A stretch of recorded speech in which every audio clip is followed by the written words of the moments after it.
Hello student, આજનો topic છે open delta connection. Open delta connection. સૌથી પહેલા વાત કરીએ કે આ થ્રી ફેઝ ટ્રાન્સફોર્મરનો એક ટોપિક છે, પણ ઇન્ડિવિજ્યુઅલી જોવા જાવ તો આ ખરેખર સિંગલ ફેઝના જ્યારે આપણે ત્રણ ટ્રાન્સફોર્મર યુઝ કરતા હોય, કયા સિંગલ ફેઝના ત્રણ ટ્રાન્સફોર્મરની મદદથી જો આપણે થ્રી ફેઝ ટ્રાન્સફોર્મર બનાવતા હોય, એ પર્ટિક્યુલર કેસની અંદર જ તમે ઓપન ડેલ્ટા કનેક્શનનો યુઝ કરી શકો છો. જો તમે થ્રી ફેઝનું જે કમ્બાઇન્ડ ટ્રાન્સફોર્મર બનાવો છો તો એ કેસમાં તમારી પાસે ઓપન ડેલ્ટાનું કનેક્શન પોસિબલ નથી. પણ જો તમે ત્રણ સિંગલ ફેઝના ટ્રાન્સફોર્મર લઈ અને થ્રી ફેઝ ટ્રાન્સફોર્મર બનાવો છો, એવા પર્ટિક્યુલર કેસની અંદર આપણે ઓપન ડેલ્ટા કનેક્શનનો યુઝ કરી શકીએ. ઓપન ડેલ્ટા કનેક્શનનું નામ સૌથી પહેલા તો તમારા ત્રણ ટ્રાન્સફોર્મર જ્યારે તમે ડેલ્ટા પેટર્નમાં કનેક્ટ કર્યા હોય આવી, અને અહીંયાથી તમે સપ્લાય આપો છો, આ બાજુ પણ ડેલ્ટા કનેક્શન છે, આ બીજું ટ્રાન્સફોર્મર અને અહીંયા ત્રીજું ટ્રાન્સફોર્મર. અહીંયાથી તમારો સપ્લાય આવ્યો, અહીંયાથી છે તમારો ઇનપુટ, આ છે તમારો આઉટપુટ.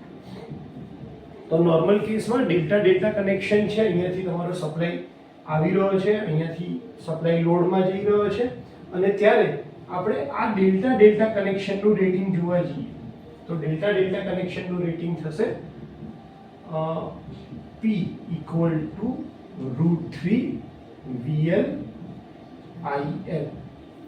મારે આને ફેઝના ટર્મ્સમાં કન્વર્ટ કરવું હોય તો હું આના માટે શું લખી શકું? તો હું પાવર = લખી શકું √3. ડેલ્ટામાં V ફેઝ અને VL વચ્ચે રિલેશનશિપ કેવું હોય છે? સરખું. તો અહીંયા VL ની જગ્યાએ ડાયરેક્ટ V ફેઝ લઈ લો, અને IL = શું થશે? તો કે √3 ટાઈમ્સ I ફેઝ, અને √3 × √3 તો પાવરની કેપેસિટી કેટલી થઈ જશે? √3 V ફેઝ I ફેઝ. આ કન્વર્ટ કેમ કર્યું એ તમને 2 જ મિનિટમાં ખબર પડી જશે.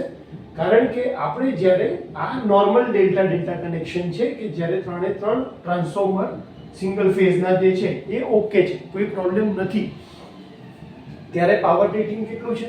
તો કે 3 V ફેઝ I ફેઝ. હવે ધારો કે આ ત્રણ ટ્રાન્સફોર્મરમાંથી કોઈ એક ટ્રાન્સફોર્મરની અંદર ફોલ્ટ થયો, એટલે કે આ ટ્રાન્સફોર્મરની અંદર અહીંયા ફોલ્ટ, તો આપણે શું કરશું? બંને સાઈડ આ જે સિંગલ ફેઝનું આ ટ્રાન્સફોર્મર છે આખું પિક્ચરમાંથી નીકળી ગયું. તો હવે તમારું કનેક્શન કેવું દેખાશે? તો હવે તમારું કનેક્શન દેખાશે કંઈક આવી રીતનું. અહીંયાથી આ બીજી વાઇન્ડિંગ, અહીંયાથી કનેક્શન બહાર, આ કનેક્શન, અહીંયાથી કનેક્શન. એટલે તમારા ઇનપુટમાં હજી બી તમારી પાસે R, Y અને B છે, અને સેકન્ડરી સાઈડ પણ શું રહેશે? તો કે અહીંયા બે વાઇન્ડિંગ, એટલે તમારા બે single phase transformer as it is રહેશે, અને અહીંયા તમારો આવશે લાઈન કરંટ IL.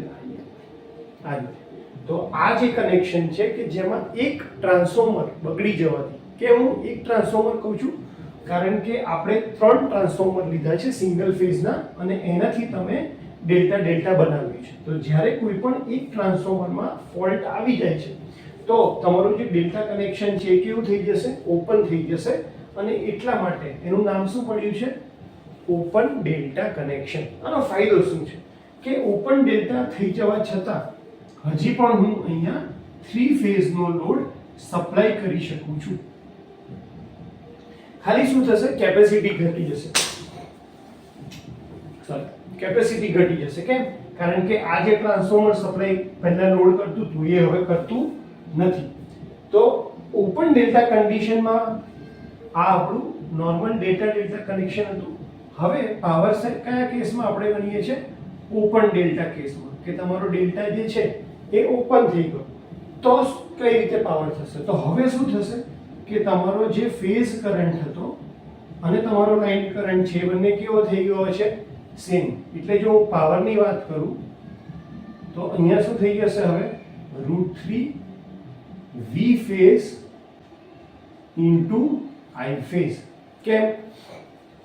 ડેલ્ટામાં VL અને V ફેઝ સેમ છે અને IL ની જગ્યાએ હવે શું થઈ જવાનું છે?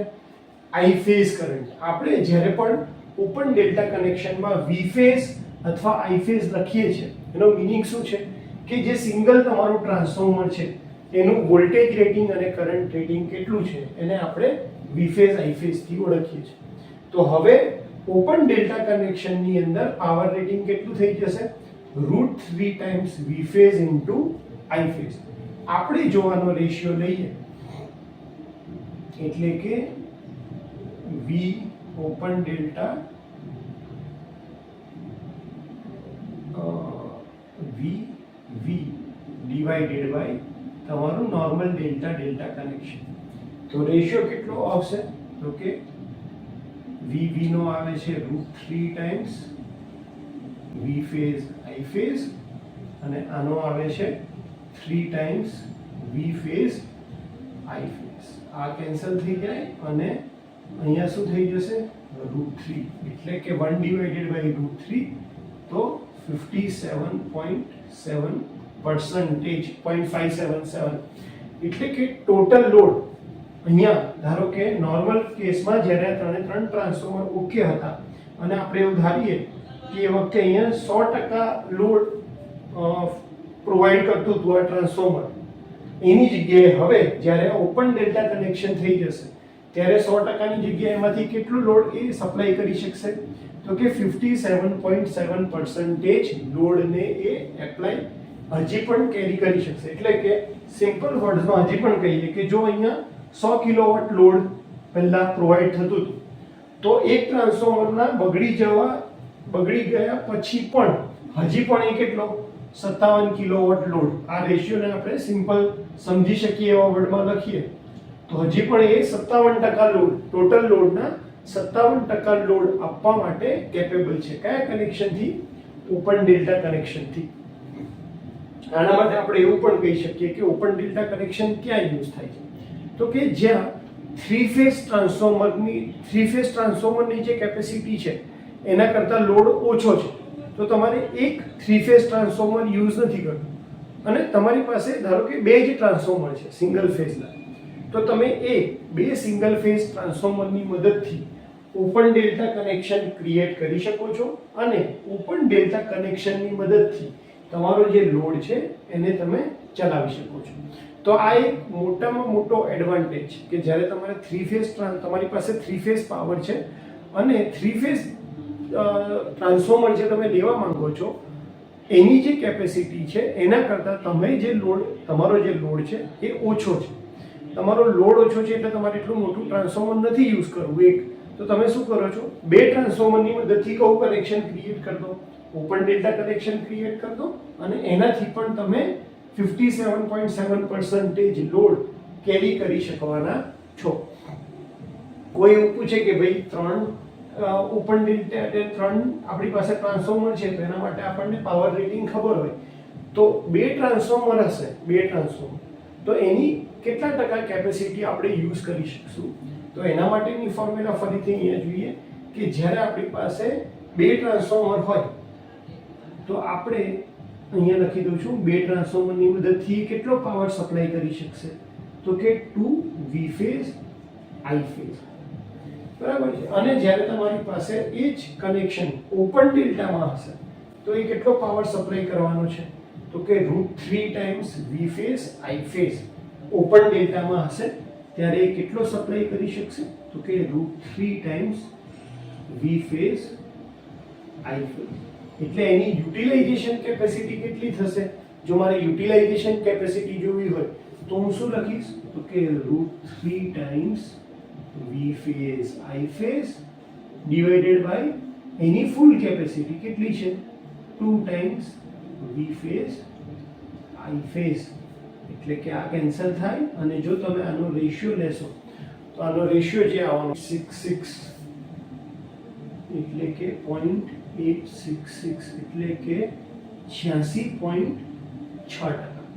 એટલે જો તમે પાસે બે ઇન્ડિવિજ્યુઅલ ટ્રાન્સફોર્મર હોત અને તમે એનાથી સિંગલ ફેઝ સપ્લાય કરવા માંગતા હોત તો તમે 100% યુટિલાઇઝ કરી શકત. પણ હવે બે ટ્રાન્સફોર્મરની મદદથી તમે 3 ફેઝ સપ્લાય આપવા માંગો છો, 3 ફેઝ લોડ સેટિસ્ફાઈ કરવા માંગો છો, તો ટોટલ બે ટ્રાન્સફોર્મરની 100% કેપેસિટીની જગ્યાએ તમે એની કેટલી કેપેસિટી યુઝ કરી શકશો? 86.6% કેપેસિટી યુઝ કરી રહ્યા છો. અને જો તમે 3 ફેઝ ટ્રાન્સફોર્મર ફૂલ કેપેસિટી પર યુઝ કરી રહ્યા છો અને એમાંથી કોઈ એક બગડે છે, તો એ ટોટલ લોડના કેટલા પર્સન્ટેજ તમે હજી સુધી સ્ટીલ સપ્લાય કરી શકશો? તો 57.7. તો આ રીતે ઓપન ડેલ્ટા કનેક્શન છે એ સમજવા માટે અને ટોપિક વાઇઝ બહુ એક સારો ઇમ્પોર્ટન્ટ ટોપિક છે, જેમાં તમને આ બધા વિશે ટોટલ પહેલા દિમાગમાં ખ્યાલ આવી જ જવો જોઈએ કે ઓપન ડેલ્ટા એટલે 3 ટ્રાન્સફોર્મર, જે 3 સિંગલ ટ્રાન્સફોર્મરની મદદથી આપણે 3 ફેઝ ટ્રાન્સફોર્મર બનાવીએ છીએ, એની અંદર જ આ ટોપિકની વાત થશે. એકલું જો 3 ફેઝ ટ્રાન્સફોર્મર બનેલું હશે સિમ્પલ, તો એનામાં કોઈ દિવસ ઓપન ડેલ્ટા જેવી કનેક્શન અથવા ફેસિલિટી આપણને મળવાની નથી. તો હોપ કે તમને આ ટોપિક ખ્યાલ આવી ગયો હશે અને એક્ઝામમાં તમારે આ બંને ફિગર ડ્રો કરીને સમજાવવાની છે, એની કેપેસિટી અને કેમ આ ફોર્મ્યુલા આવી એ સમજાવવાનું હોય છે, અને 2 ફેઝમાં એની 86.6 કઈ રીતે કેપેસિટી થઈ અને 3 ફેઝની સાપેક્ષમાં એની કેપેસિટી કેમ 57.7 થાય છે એ તમારે સમજાવવાનું રહેશે. હોપ કે તમને ટોપિક ખ્યાલ આવી ગયો હશે. Thank you so much.